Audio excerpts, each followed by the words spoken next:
When we talk about stress and anxiety, the stress and anxiety can be said to be of three types.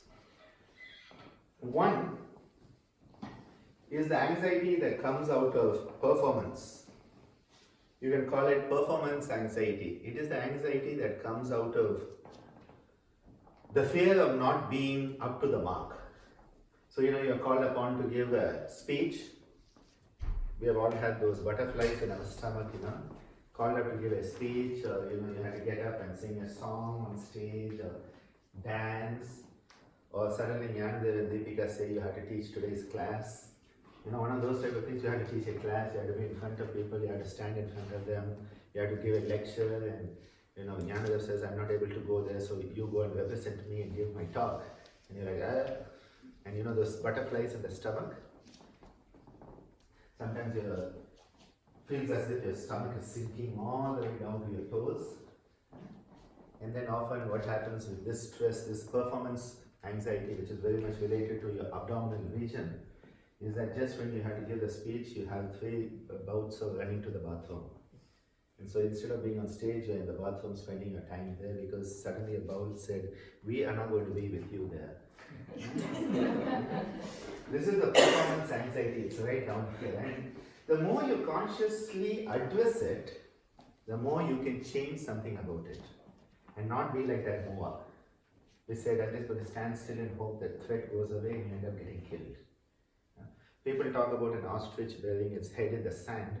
I was told down under in Australia that ostriches do not do that. They actually either run away or fight. But I think it's the human beings wanted to, sort of find escape ostrich. So they said ostriches bury their head in the sand and don't face the problem. We often do that.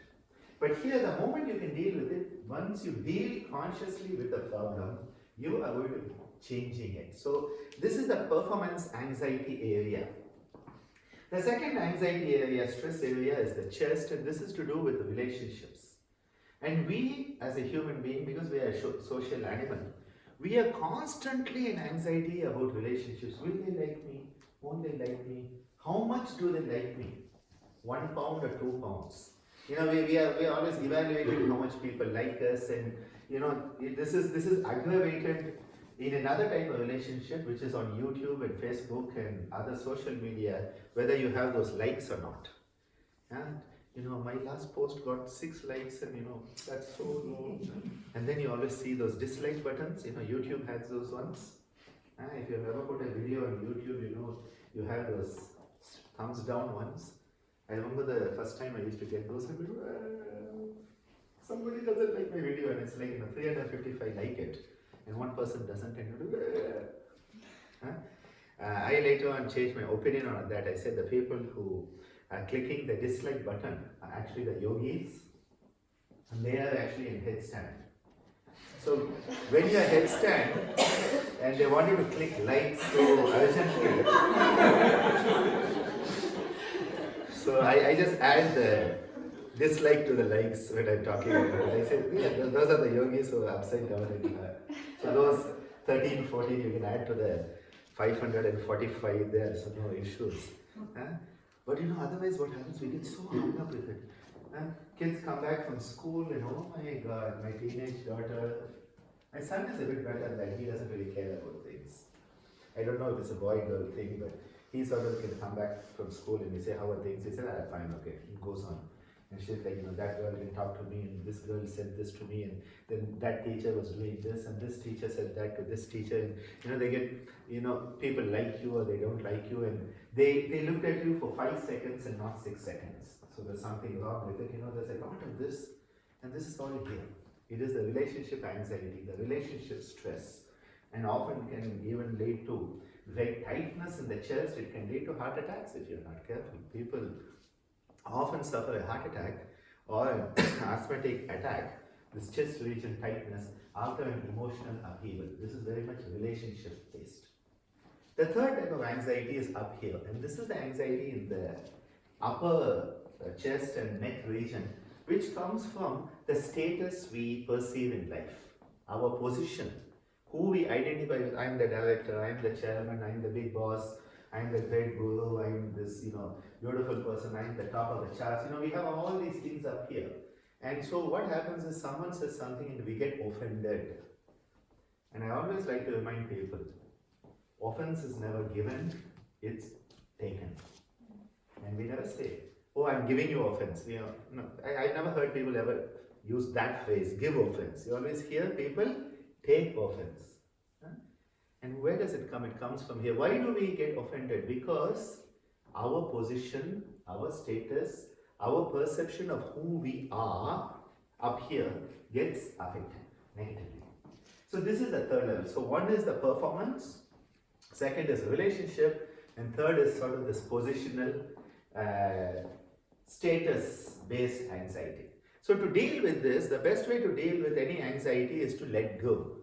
So what is the best way to let go? Sound, nada, vibration. So what we do is that we use the sound down here, a sound which is ha. The ha sound is a solar sound, sound as in ha, ta. Ha and ta is the sun and the moon balancing the equal opposite energies. And that is why all the martial arts always had the sound ha associated with them, because they were charging and recharging the solar plexus, which the other day while I was teaching, I nearly said your solar panels. So you are charging your solar panels down here, and it is true, these are the equivalent of our solar panels because they connect us to the solar system in which we live. So just as the baby is connected to the mother through the umbilical cord which is related to this center, we are connected to the universe with a psychic umbilical cord connected to this. So solar panel is not too bad after all. Okay, as I was like talking to them, I said, and it's sort of, I could see it come from the brain and nearly come to the tongue, and there's like solar plexus. They both start with P, solar plexus and solar panel. So maybe that P is where I caught myself. The sound is ha. So what we do is that we make a sound ha, ha, ha, ha, ha. Okay? And I want you to place your hands on the abdomen and try to feel where the sound is vibrating. So it may be here, it may be here, and just see where the sound vibrates when you make it, okay? Ha, ha, ha, ha, ha, ha, ha, ha, ha, ha, ha, ha, ha, ha, ha. Okay? Ha, ha, ha, ha. You're all doing well. You're feeling the hands move with the vibration? You should be feeling it. That you don't have to play around till you get it. Sometimes it may because the sound is not down there. Sometimes we make the sound up here, we go more like a ha, ha, ha, ha, ha, and it's not vibrating any place. So it should be more like ha. It's like a guttural sound. You really want to get down into the base of your existence, the guttural nature. It's like these old villains who used to live ha, ha, ha, ha. You always have those villainous things. It's something like you're getting down into the old villain of your own nervous system. That old anxiety. That old villain. And remember, performance is based on that. Will I be good enough to survive? Survival of the fittest? It's down here with that type of thing. So, ha, ha, ha, ha, ha, ha, ha, ha, ha, ha, ha, ha, ha, ha. Wonderful. Now we are going to work on relationship anxiety. The relationship anxiety, the sound is ho. And this is very much like, Santa Claus goes around going ho, ho, ho, ho. Santa is the best giver. He's giving. And the more you give in relationships, the better the relationships are. I often tell young people when I'm counseling them, I don't know what attracts people to me with marriage counseling, because I'm not a marriage counselor, but I get these tons of young people.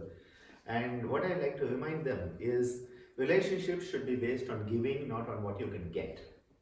Because if you are in a relationship based on what you can get out of it, it's going to be a failure.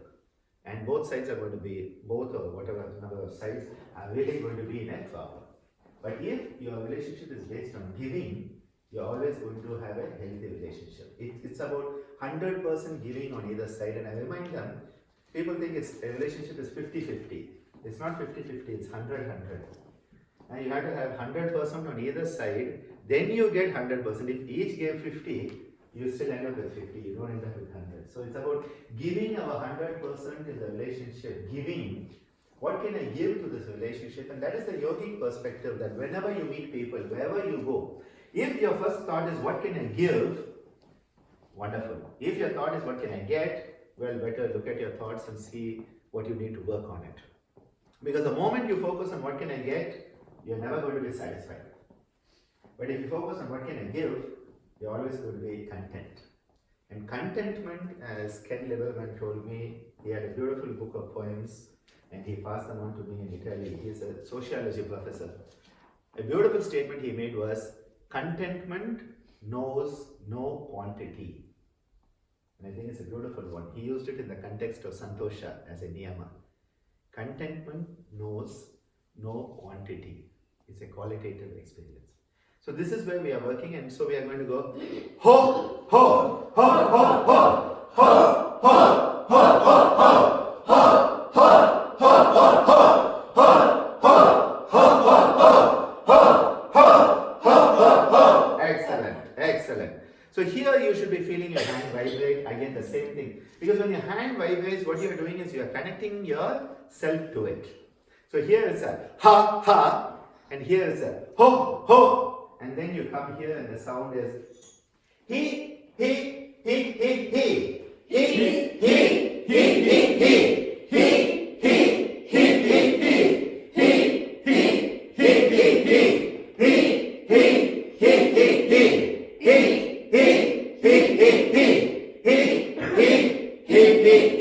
Good, excellent. So here again you should be trying to find that place. For me it's someplace about here that I found that place where the hands vibrate. So the hands vibrating is like, see, when you have a sound, you want to make sure that sound is in the right place. You want to know that it's having its effect, and so you have it. So we had the ha, the ho, and the he. Okay. Now we are bringing up this anxiety. We are bringing up this stress. We are becoming conscious of it. We are saying, okay, fine, I'm going to face you and deal with you. But the reason we have stress is that brainstem part of us, that survival instinct, wants to make sure that we stay alive. So as I told you in the very beginning, those two mistakes, thinking there's no tiger and there's a tiger, and thinking there is a tiger and there's no tiger. One is death, one is anxiety. But it's based on survival. So we are going to address this survival instinct and say, watch out, I know all about you and you are not going to govern my life anymore. So by thinking about this, we are tapping here and we're making the sound me, because me is very much associated to who we are. Me only, me first, that type of situation. And that is why we become very mean. Remember, me too. If you think only me, you're going to become very mean. So when we do this, we are going to look as mean as we can. Okay? We are going to try to be listening. So, me, me, me, me, me, me, me, me, me, me, me, me, me, me, me, me, me. Excellent. You're really good. You look so natural.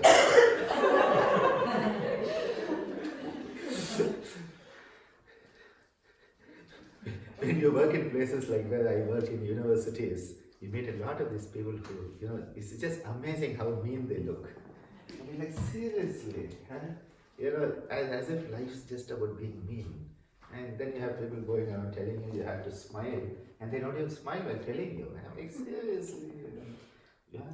People think spirituality means taking yourself too seriously. And spirituality is just being yourself. Not taking yourself too seriously is a very spiritual quality. Because, people think it has to be this, stiff.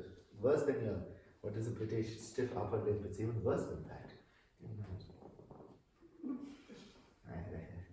I cannot do it, okay? I'm struggling with it.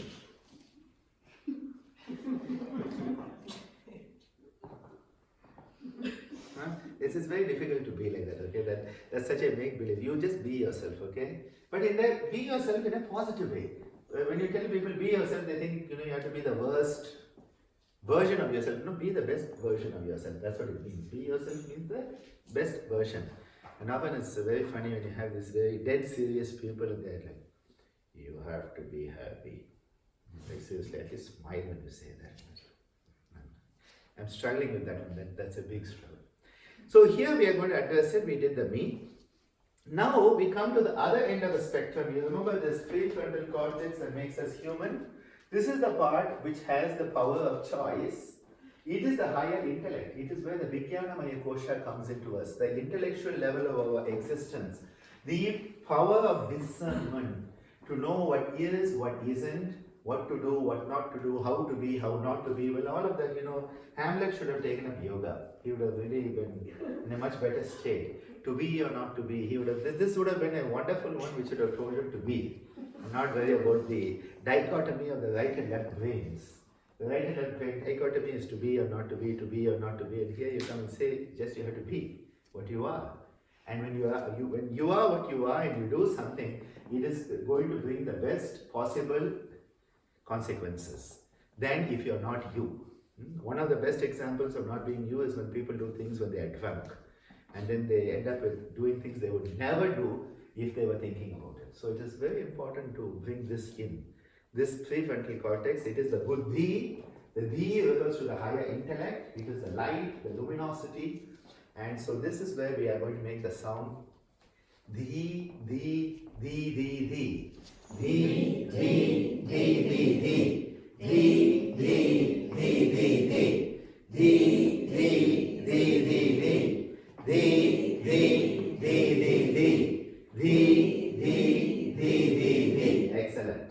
And as you said, dhi is also like the old English, which means the other person. So you are starting to also become aware that other people also exist on this planet, and it's not just you. And Gandhi made a beautiful statement when he said, there's enough on this planet for every person's need, but not enough for any one person's greed. And I think it's so important that we realize there are others. There are other people, there are other forms of life, and the more we become conscious of this, the more consciously we live, and the less burden we put on the planet. Now, as a human being living on this planet, we will cause damage to the planet, for sure. But let it be minimal damage. Whereas today, it is like each person is damaging what, thousands of people would have damaged in days before. And as the professor of sociology told me, I have to really think about that. He said, today we have more people living on this planet than have existed in the whole of human history. And that's a very frightening statement. The load we have on this planet. And if we do not become light, if we do not reduce the burden we are putting on this planet, I don't see any change happening. And though he ended his speech on a very negative note, saying that the human beings will just not survive, that's all. That's his sociological perspective, that the human race will not survive and the planet will continue, which I think may not be a bad idea. Sometimes from the planet's point of view, we think we are the big shots around here, but maybe the planet needs to get rid of us, and that's maybe what the planet is doing. But at least as long as we are here, let's do the best we can. Minimal damage, maximum giving back. So you had the me, you had the thee, and then we say all of this has come up, all the stress has come up, all this anxiety has come up, and we have become aware of it, and now we want to throw it out, so we say, go, go, go, go, go, and we throw it out. Go, go, go, go, go, go, go, go, go, go, go, go, go, go, go. Excellent, excellent. Okay, so now we are going to put this whole thing together. The three sounds of ha, ho, he, then the me and the thee, and then the go. Okay, a total of 6 sounds, 3 dealing with the anxiety and the stresses that are there, performance, relationship, and positional or status, dealing with the primitive survival instinct and the ability to have discernment and a clear thought process, and then a conscious letting go of all of it. We'll do 3 at each level. Okay, so 3 has, 3 hos, 3 he, 3 me, 3 thee, and 3 go. Okay? Are you all here with me? Are you? Yes. Okay. Yes. Okay, that's better. Okay, let's start now. Ha, ha, ha, ha, ha, ha, ha, ha, ha, ha, ha, ha, ha, ha, ha, ho, ho, ho, ho, ho, ho, ho, ho, ho, ho, ho, ho, ho, ho, ho, he, he, he, he, he, he, he, he, he, he, he, he, he, he, he, me,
And then at the end of that, just coming back to a quiet silence, standing quietly, and just going inside yourself, finding that beautiful introspectional silence.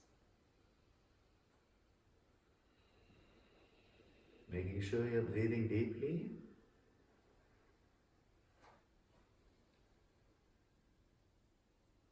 Breathing in a beautiful conscious manner.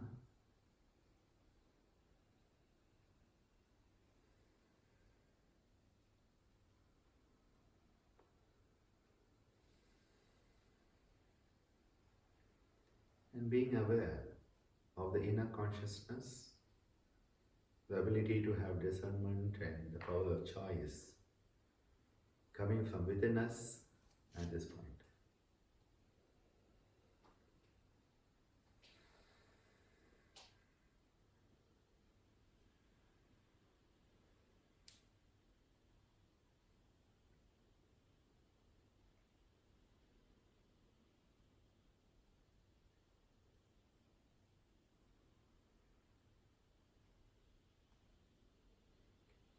Relax yourself. We are going to take a short break at this point so you can move around.